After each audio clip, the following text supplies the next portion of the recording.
2 फरवरी 2015 लखनऊ का शहीद पथ सर्दी में कोहरे में डूबा हुआ था। सुबह के करीब 7 बज रहे होंगे। लोग सैर पर निकले हुए थे। इन्हीं में से किसी की नज़र कुत्तों के झुंड पे गई जो किसी बोरी को नोच रहे थे और उस पर खून लगा हुआ था। जब पास में गए तो पता चला बोरी में इंसान के कटे हुए पैर थे। दोपहर तक कुछ और बॉडी के पार्ट्स मिले। पूरे प्रदेश में हड़कंप मच गया। रेप के बाद मर्डर की आशंका थी, लेकिन जांच हुई तो कहानी कुछ और ही निकली।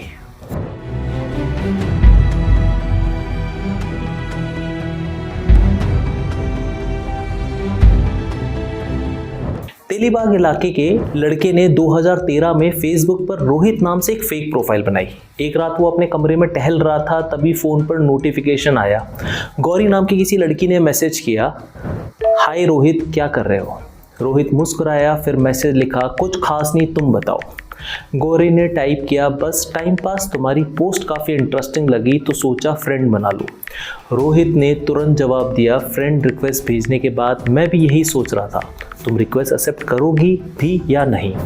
गौरी की स्माइल फेस इमोजी सेंड की, फिर लिखा, तुम बहुत सिंपल लगते हो। रोहित मुस्कुराया। रोहित ने मैसेज टाइप किया, तुमसे बात करके अच्छा लगा। गौरी ने लिखा, मुझे भी अच्छा लगा। इसके बाद से दोनों फेसबुक पे लंबी लंबी चैट शुरू हो गई। देर रात तक बातचीत चलने लगी। एक दूसरे ने नंबर एक्सचेंज किए। अब तो व्हाट्सएप पे भी घंटों चैट्स होने लगी। एक दिन रोहित ने पूछा, गौरी तुम्हें कभी ऐसा लगा हम दोनों के बीच कुछ खास है। गौरी ने लिखा, पता नहीं, तुम अच्छे हो, बस इतना कह सकती हो। रोहित ने हिम्मत करके लिख दिया, मुझे तुम बहुत पसंद हो। थोड़ी देर तक कोई जवाब नहीं आया। फिर स्क्रीन चमकी, देखो रोहित, पसंद तो तुम भी मुझे हो, लेकिन फिलहाल मैं इस बारे में कुछ सोचना नहीं चाहती। रोहित को लगा शायद वो थोड़ा वक्त मांग रही है। उसने लिखा, कोई बात नहीं, मैं इंतज़ार करूँगा। गौरी ने हार्ट वाली इमोजी भेजी, you are so cute. Rohit और गौरी की बातचीत करते करते 1.5 साल हो गए थे।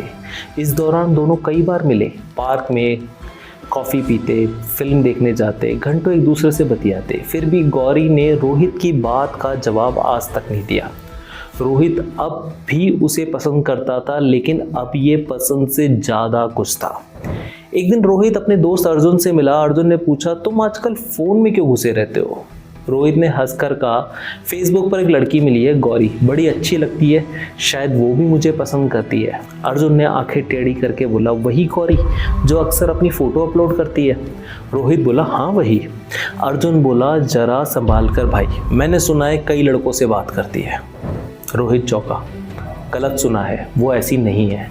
रोहित ने बात टाल दी। उसे लगा अर्जुन को गलतफहमी हुई है, या शायद वो जानबूझकर उसकी और गौरी के रिश्ते को खराब करना चाह रहा है। फिर उसने अपनी कोचिंग के कुछ लड़कों के मुंह से भी गौरी का नाम सुना। वो उनसे भी बात कर रही थी। रोहित को लगा शायद वो किसी और गौरी से बात कर रहे होंगे, लेकिन रोहित के दिमाग में ये बात बैठ गई थी। एक दिन उसने गौरी के सामने बैठकर साफ साफ बात करने की ठानी। इन दिनों उसका पूरा परिवार किसी काम से मुंबई गया था, घर में वह सिर्फ अकेला था। रोहित ने गौरी को मैसेज किया, कल मिल सकती हो क्या। कुछ सेकंड बाद स्क्रीन चमकी, हाँ पर बात क्या है। रोहित बोला, कुछ नहीं, बस यूं ही। 1 फरवरी 2015 गौरी रोहित से मिलने जा रही थी। माँ ने पूछा, कहाँ जा रही हो, तो गौरी ने कंधे पर बैग टांगते हुए बोला, पापा की जैकेट ड्राई क्लीन करानी है, फिर उधर से मंदिर भी जाऊंगी। माँ ने कहा, ठीक है, जल्दी आ जाना। गौरी मुस्कराई और चलते समय रोहित को मैसेज किया, मैं निकल रही हूँ। रोहित ने मैसेज देखा और बोला, आज सब साफ हो जाएगा। करीब 45 मिनट बाद गौरी ने फिर से मैसेज किया, मॉडल हाउस के पास हूँ, तुम कितनी देर में आ रहे हो। कुछ देर बाद रोहित बाइक से वहां आ गया। उसने गौरी को बिठाया और चल दिया। सब कुछ नॉर्मल था। दोनों मॉडल हाउस पार्क में टहलते रहे। फिर रोहित उसे पास के ही इको पार्क में ले गया। दोनों हमेशा की तरह हंस बोल रहे थे। तभी रोहित ने कहा, मेरा घर यहाँ पास में है, चलोगी। गौरी कुछ ठिठक कर बोली, घर, वहाँ जाकर क्या करेंगे। रोहित बोला, अक्षय कुमार की एक नई मूवी आई है ना, मेरे पास लैपटॉप में है। अर्जुन बता रहा था बहुत अच्छी मूवी है, तो साथ चल के मूवी देखेंगे और कुछ चाय समोसा खा लेंगे। गौरी ने कुछ देर सोचा, फिर रोहित के घर जाने को राजी हो गई। दोनों घर पहुंचे। रोहित उसे अपने कमरे में लेके गया, उसके लिए पानी लाया और वहीं बैठ गया। रोहित बोला, गौरी दरअसल बात यह है, मैं तुमसे कुछ पूछना चाहता था, इसीलिए तुम्हें यहाँ लेके आया। गौरी को बहुत अजीब लगा। बोली, ऐसी क्या बात थी जो तुम वहाँ नहीं बोल सकते थे और मुझे अपने घर लेकर आए हो। रोहित की आवाज़ टूटने लगी। रोहित ने पूछा, क्या तुम मेरे अलावा भी मतलब और लड़कों से भी बात करती हो? गौरी का चेहरा सख्त हो गया। उसने बड़े रूखे अंदाज में बोला, क्या मतलब? तुम ये सब क्यों पूछ रहे हो? रोहित ने कहा, मैं तुमसे प्यार करता हूँ गौरी, सच्चा प्यार। गौरी फौरन बोल पड़ी है, लेकिन मैंने तो तुम्हें कभी ऐसा नहीं कहा, तुमने खुद ही मान लिया कि मैं तुम्हें पसंद करती हूँ। ये तुम्हारी गलती है, मेरी नहीं। रोहित खुद को ठगा हुआ सा महसूस कर रहा था। उसे बहुत गुस्सा भी आ रहा था। वो तेज आवाज़ में बोला, तुम्हारी गलती है, तुमने कभी ये भी नहीं कहा कि तुम सिर्फ टाइम पास कर रही हो। गौरी भी तुनक कर बोली, हाँ कौन तुम, क्यों बताऊँ मैं तुम्हें? ये सुनकर रोहित का तन बदन में आग लग गई। तभी गौरी के फ़ोन पर मैसेज के कई सारे नोटिफिकेशन आए। उसने झटके से गौरी का मोबाइल छीन लिया और गौरी चीख उठी, रोहित मेरा फ़ोन वापस करो। रोहित ने हाथ पीछे करते हुए बोला, पासवर्ड बताओ। गौरी ने गुस्से से कहा, नहीं बताऊंगी, तुम होते कौन हो मेरे फ़ोन को चेक करने वाले? गौरी का एक एक शब्द रोहित का गुस्सा बढ़ाता जा रहा था। वो चीख पड़ा, पासवर्ड बताओ अभी। गौरी काँप गई। उसने पासवर्ड बता दिया। रोहित ने फ़ोन अनलॉक किया और व्हाट्सएप चैट चेक करने लगा। रोहित गुस्से में कांप रहा था। उसने फ़ोन की स्क्रीन गौरी की तरफ घुमाई और पूछा, ये फ़ोटो किसको भेजी है, कौन है ये लोग? गौरी तमक कर बोली, फ़ोन वापस करो मेरा। गौरी ने फ़ोन छीनने की कोशिश में हाथ बढ़ाया ही था कि रोहित ने उसकी गर्दन पकड़ ली। वो गौरी को धक्का देकर पीछे दीवार तक ले गया और दोनों हाथ से उसकी गर्दन दबा दी। गौरी लगातार हाथ पैर पटक रही थी, लेकिन रोहित गुस्से में जैसे पागल हो गया था। कुछ देर बाद गौरी शांत हो गई। एक बार मैंने कहीं सुना था कि एक तरफा प्यार सबसे प्यारी चीज़ है। आप बस उसे देखते रहना चाहते हो, आप बस उसे खुश देखना चाहते हो, और शायद प्यार का मतलब भी यही है, जिससे प्यार करो उसे हमेशा खुश देखना। चलिए कहानी में आगे बढ़ते हैं। उधर गौरी के देर तक घर न लौटने से उसकी माँ तृप्ति काफ़ी परेशान थी।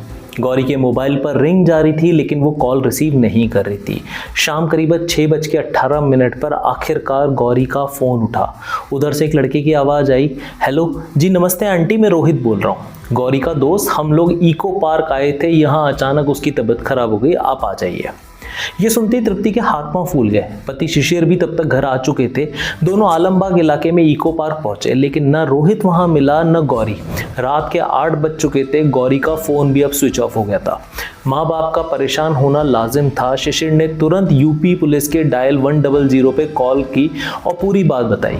अलीनाबाद थाने में गौरी श्रीवास्तव की गुमशुदगी की रिपोर्ट दर्ज हो गई। 2 फरवरी 2015 रायबरेली रोड घने कोहरे के बीच लोग शहीद पथ के किनारे सैर पर निकले थे। इन्हीं में से एक की नज़र कुत्तों के झुंड पे गई। कुत्ते बोरी को नोच रहे थे। लोगों ने पास जाकर देखा तो पता चला इंसान के कटे हुए पैर थे। तुरंत पुलिस को खबर दी गई। पैर मिल गए तो बाकी बॉडी पार्ट भी आसपास होंगे।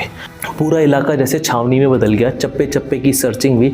तब जाके दोपहर में नहर के पास एक बोरी में सर और धड़ मिला। पास ही एक पॉलिथीन में दोनों हाथ। चेहरे पर चोट का कोई निशान नहीं था। शिनाख्त हो गई गौरी श्रीवास्तव। पूरे देश में कोहराम मच गया। न्यूज़ चैनलों ने यूपी सरकार और पुलिस की बखिया उधेड़नी शुरू कर दी। शक जताया गया रेप के बाद गौरी को टुकड़ों में काट के फेंक दिया गया। आरोपी का नाम भी था रोहित, लेकिन चेहरा नहीं। घर वाले रो रो के अधमरे हो गए थे। पुलिस सबूतों की तलाश में। गौरी का मोबाइल बरामद नहीं हुआ था। उसकी कॉल डिटेल रिपोर्ट से कुछ खास पता नहीं चल रहा था। इसकी वजह थी गौरी ने रोहित को एक बार भी नॉर्मल कॉल नहीं की। दोनों व्हाट्सएप चैट या व्हाट्सएप कॉल करते थे और इसे CDR के थ्रू ट्रेस नहीं किया जा सकता था। रोहित का नंबर भी पुलिस के पास नहीं था। पोस्टमार्टम रिपोर्ट में पता चला रेप नहीं हुआ था। फिर एक दिल दहलाने वाला तथ्य सामने आया। जब कातिल गौरी के टुकड़े कर रहा था उस समय वो जिंदा थी। शायद गला दबाने के कारण वो कोमा में चली गई थी। यानी एक जिंदा इंसान को टुकड़ों में काटा गया था। केस और उलझ गया। रेप नहीं हुआ तो मर्डर का मोटिव क्या था? मर्डर भी इतनी बेरहमी से। मीडिया और प्रशासन अभी भी इस खबर के पीछे पड़े हुए थे। देश के सबसे बड़े सूबे उत्तर प्रदेश की राजधानी लखनऊ की पुलिस पर जबरदस्त प्रेशर था। पुलिस को सिर्फ इतना पता था कि गौरी की लास्ट लोकेशन तेलीबाग थी। सिर्फ एक कड़ी के सहारे CCTV फुटेज खंगालने की कवायद शुरू की गई। आखिरकार कैमरे में गौरी नजर आई। वो लगातार फ़ोन पे किसी से चैट कर रही थी। फिर बाइक पे एक लड़का आता है। गौरी बाइक पे बैठती है और दोनों साथ चले जाते हैं। कड़ी काफ़ी अहम थी, पुलिस के हाथ जो लगी थी, लेकिन चुनौती अभी भी कम नहीं थी। फुटेज की क्वालिटी इतनी ख़राब थी कि बाइक का नंबर नज़र नहीं आ रहा। लड़के का चेहरा हेलमेट से ढका हुआ था। जांच फिर शुरू हुई, लिहाजा यूपी पुलिस के मुखिया AK जैन ने हेलमेट वाले लड़के का सुराग देने पे 50,000 रुपए की इनाम देने की घोषणा की, लेकिन फिर भी बात नहीं बनी। पुलिस ने खुद ग्राउंड पर उतर के सर्चिंग शुरू की। RTO से पता किया गया तेलीबाग इलाके में उस मॉडल की कितनी बाइक रजिस्टर्ड है। एक एक गली मोहल्ला छान मारा गया। एक घर के लॉन में उसी मॉडल की बाइक नजर आई। दरवाजा खटखटाया तो एक लड़का बाहर आया। सिपाही ने पूछा तो जवाब मिला, हिमांशु प्रजापति। पुलिस फिर खाली हाथ वापस लौटी। थाने लौट के एक बार फिर CCTV फुटेज चेक किया गया। एक सिपाही ने बोला, CCTV में बाइक वाला जो हेलमेट पहने दिख रहा है वैसा ही वहां उस लड़के की अलमारी पे रखा हुआ था। 7 फरवरी की दोपहर पुलिस वाले फिर से उसी लड़के हिमांशु के घर पहुंचे। लड़का घर पे ही था। दोबारा पुलिस को देख के थोड़ा घबरा गया। हिमांशु, आप लोग फिर से? क्या हुआ सर? सिपाही, ये बाइक तुम्हारी है? हिमांशु हाँ में सर हिलाते हुए। दूसरे सिपाही ने पूछा, गौरी श्रीवास्तव को जानते हो? हिमांशु ने नाम में सर हिलाया, लेकिन उसकी थोड़ी घबराहट बढ़ गई थी। पुलिस वाले ने पूछा, 1 फरवरी को कहाँ थे? हिमांशु ने बताया, यहीं अपने घर पे। पुलिस का शक थोड़ा गहराता जा रहा था। तभी एक सिपाही की नज़र हिमांशु के मोबाइल पर गई। स्क्रीन के वॉलपेपर पर गौरी की तस्वीर थी। इसके बाद पुलिस को यकीन हो गया कि लड़के का गौरी से कुछ तो कनेक्शन है। घर की तलाशी ली गई तो एक मोबाइल बरामद हुआ। मॉडल वही था जो रिपोर्ट में गौरी के घर वालों ने लिखवाया था। स्विच ऑन हुआ तो फ़ोन गौरी का ही निकला। लकड़ी काटने की आरी भी घर से मिली। थाने लाकर हिमांशु से पूछताछ शुरू हुई। सारे सबूत उसके खिलाफ थे। हिमांशु ने मुंह खोला। 1.5 साल पहले फेसबुक पर दोस्ती हुई थी, वहीं से बातें शुरू हुई। कभी कभार मिलते भी थे। मैं उससे प्यार करने लगा था, लेकिन वो कई लड़कों से बात करती थी। दरोगा चिल्लाया, इसीलिए मार दिया उसे? हिमांशु बोला, जी हाँ। दरोगा बोला, पूरी बात बताओ। हिमांशु आगे बताने लगा, मेरे घर वाले रिश्तेदार की शादी मुंबई गए थे। घर खाली था। मैंने गौरी को किसी बहाने से घर पे बुला लिया।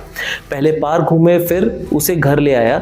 थोड़ी देर बात की, फिर उसके फ़ोन पे लगातार मैसेज आने लगे। हिमांशु ने सांस ली और फिर बोलना शुरू किया। मैंने उसका मोबाइल मांगा तो उसने मना कर दिया। हमारी बहस होने लगी। फिर उसने फ़ोन दे दिया। उसकी चैट में बहुत सारे लड़कों के नंबर थे। कुछ लड़कों को उसने अपनी फ़ोटोज़ भी भेजी थी। गुस्से में मैंने उसका गला दबा दिया। कुछ देर चुप रहने के बाद हिमांशु फिर बोला, मैं उससे प्यार करता था, मारना नहीं चाहता था। गुस्से में मुझसे ये सब हो गया। लाश ठिकाने लगाने के लिए बाज़ार से आरी और बोरियां खरीदी। मैंने शराब भी पी। इसके बाद घर आकर लाश के टुकड़े कर दिए।